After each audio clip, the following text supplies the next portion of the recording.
Tapin din natin yung ating sinasakyan kasi malayo mga mararating ito. Yung gusto ng sasakyan.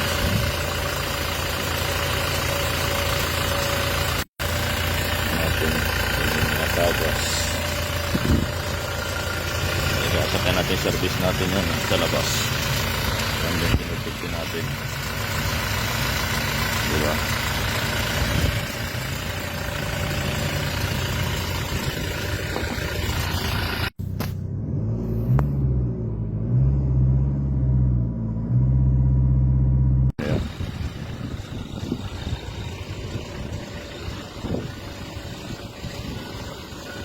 Hilux ang service namin.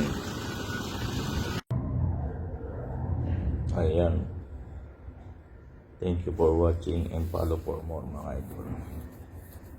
Ayan. Ingat po palagi tayo lahat. Don't skip the video. Ayan. Bye-bye.